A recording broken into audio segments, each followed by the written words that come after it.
Bienvenidos a su canal, el Dr. Osorio nuevamente con ustedes. En esta ocasión vamos a hablar acerca de la sonografía en urgencias. La ecografía es una técnica de diagnóstico de imagen basada en los ultrasonidos que de manera progresiva ha comenzado a ser utilizado por médicos no radiólogos en diferentes campos de la medicina. En los últimos años, los ecógrafos han pasado a incorporarse a la práctica clínica habitual de los médicos de familia y de los servicios de urgencias.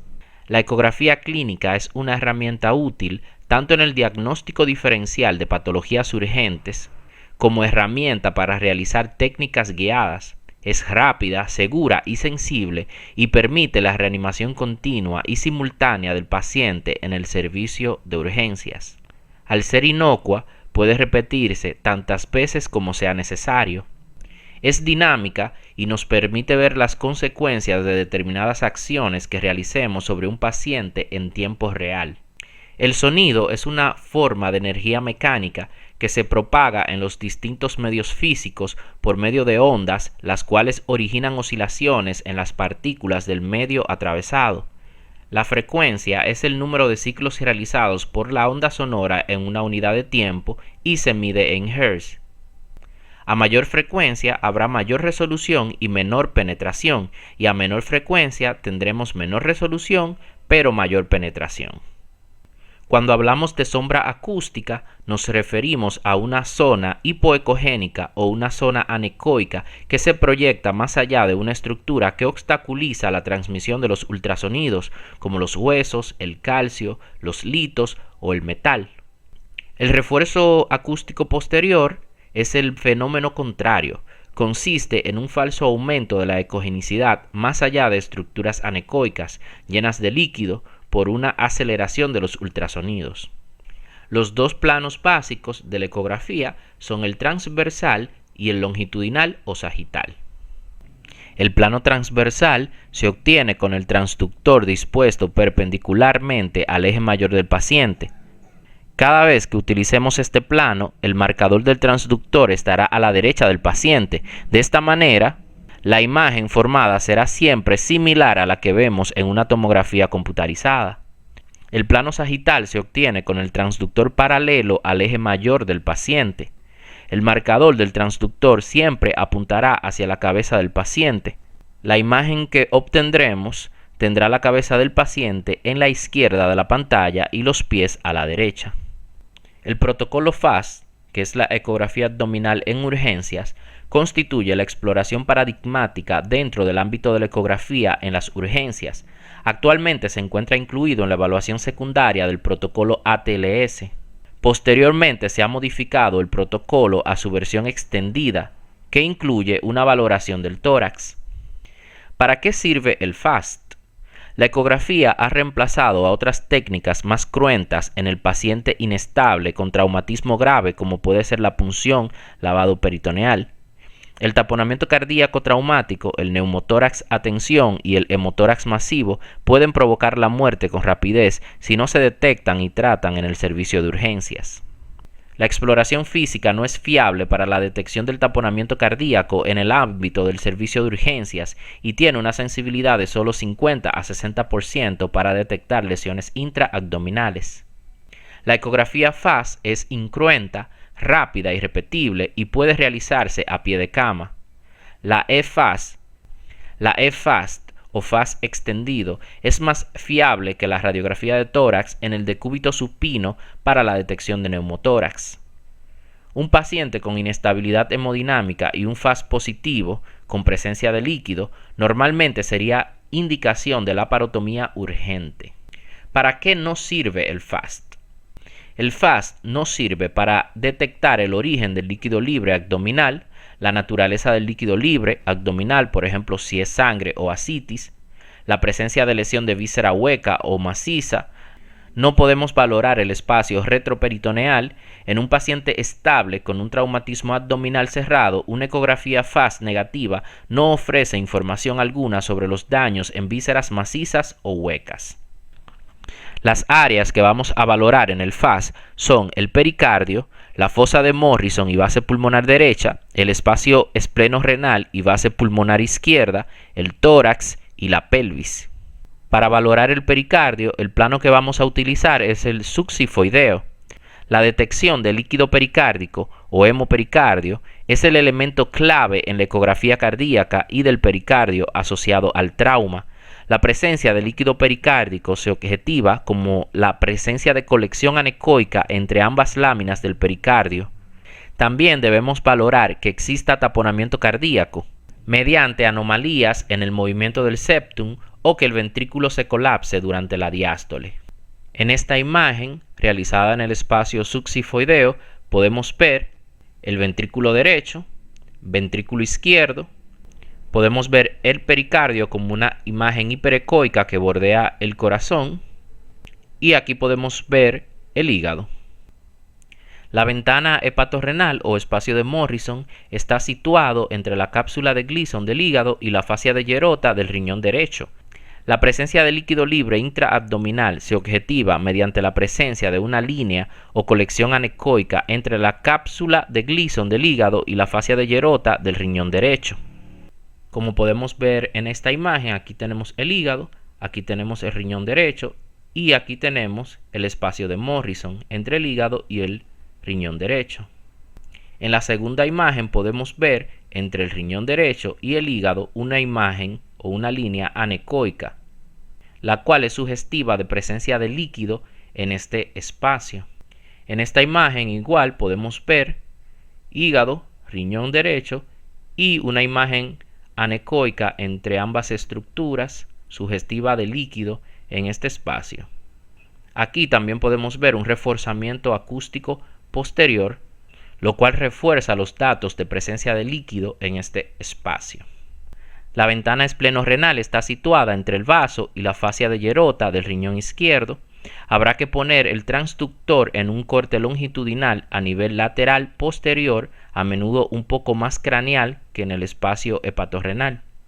Si no podemos visualizar bien el espacio, habrá que hacer cortes oblicuos para evitar las costillas o esperar los movimientos respiratorios que nos lo muestran. La presencia de líquido libre se objetiva mediante la presencia de una línea o colección anecoica entre el vaso y la fascia de Gerota del riñón izquierdo. Como podemos ver en esta imagen, aquí tenemos el vaso, el riñón izquierdo, aquí tenemos el espacio espleno-renal y en la segunda imagen podemos ver una línea anecoica entre ambas estructuras, la cual es sugestiva de líquido en este espacio. En la primera imagen, en la imagen A, podemos ver una imagen anecoica dentro del vaso, lo cual puede ser sugestivo de un hematoma esplénico. Y en la segunda imagen podemos ver una línea anecoica entre el vaso y el riñón, lo cual es sugestivo de líquido en el espacio espleno-renal.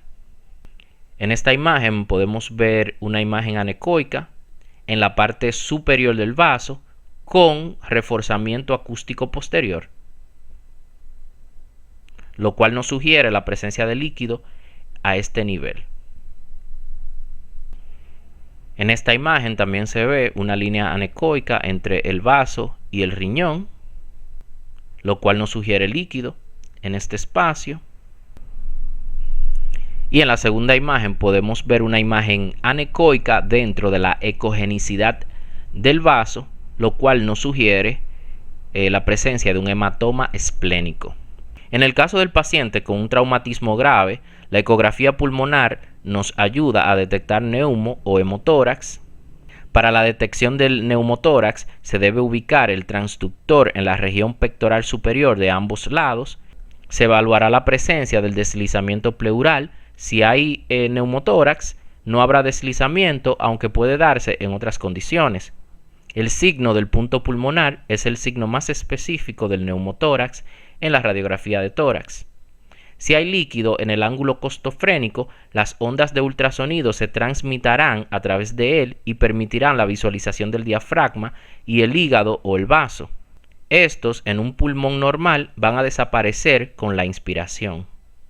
El ultrasonido se encuentra muy limitado en el tórax debido a la imposibilidad del ultrasonido de pasar los huesos. pero en el tórax existen ventanas acústicas a través de las cuales puede recogerse información como los espacios intercostales. Mediante estas podemos ver lesiones valvulares, lesiones pericárdicas, anomalías de las cámaras cardíacas y enfermedades congénitas, donde en el medio podemos ver la pleura. Cuando tenemos una lesión pulmonar, vamos a ver el signo de código de barra, caracterizado por una indiferenciación de las estructuras normales que podemos visualizar en el signo de playa. Y también vamos a tener la ausencia del deslizamiento pleural. En este caso vamos a ver una imagen hiperecoica correspondiente a la pleura. El manejo del paciente con deterioro hemodinámico es un reto al que se enfrenta con frecuencia el médico en el ámbito de la atención en urgencias. La ecografía en el punto de atención permite valorar de forma rápida el estado hemodinámico del paciente crítico y a la vez facilita el diagnóstico o la confirmación de las distintas causas que puede provocar la situación de shock. El protocolo que se aplica ante el shock de origen no traumático o incierto es el protocolo Roche. El shock se clasifica en hipovolémico, distributivo, cardiogénico y obstructivo. Cada uno de estos tiene un manejo y un pronóstico distinto, por lo que su reconocimiento es de vital importancia ante un paciente que se encuentra francamente hipotenso y mal perfundido. La sistemática de evaluación consiste en evaluar el corazón, la volemia y los grandes vasos, respondiendo a varias preguntas en cada caso. ¿Tiene el paciente derrame pericárdico? ¿Está afectada la contractilidad cardíaca? ¿Cuál es la relación entre el ventrículo izquierdo y el derecho? Para responder a estas preguntas utilizaremos la visión succifoidea de la vena cava inferior en corte longitudinal, las ventanas clásicas del FAST y finalmente haremos la valoración de la existencia de edema pulmonar. Nos preguntaremos, ¿está el tanque lleno? Medir la cava 2 centímetros por debajo de su desembocadura en la aurícula derecha. Un diámetro mayor a 2 centímetros con colapsabilidad menor del 50% sugiere una presión de la vena cava mayor a 10 milímetros de mercurio y contraindica la inserción de fluidos. Además, nos sirve para monitorizar la respuesta de un paciente séptico a la inserción de fluidos. Hay varias preguntas que debemos respondernos en cuanto a la reanimación hídrica. ¿Hay pérdida de volumen intravascular en algún punto? Esto lo podemos determinar mediante la utilización del FAST extendido. ¿Está sobrecargado de volumen el paciente? Esto en caso de que el paciente tenga un edema agudo de pulmón. ¿Está el tanque comprometido? Esto en el caso de que el paciente tenga un neumotórax. En estas imágenes podemos ver la vena cava inferior con un diámetro de 2 centímetros. Dos son las preguntas que debemos responder a la hora de evaluar los grandes vasos en un paciente con compromiso hemodinámico severo. Debemos saber si hay trombosis venosa profunda o disecciones de grandes vasos. Mediante la ecografía podemos detectar la presencia de un trombo en miembro inferior o también podemos detectar la presencia de una disección aórtica observando una luz falsa a nivel del vaso. Cuando realizamos un Doppler a nivel de la arteria y venas femorales, cuando realizamos presión sobre esta, debemos de tener una desaparición de la vena, como podemos ver en esta imagen A.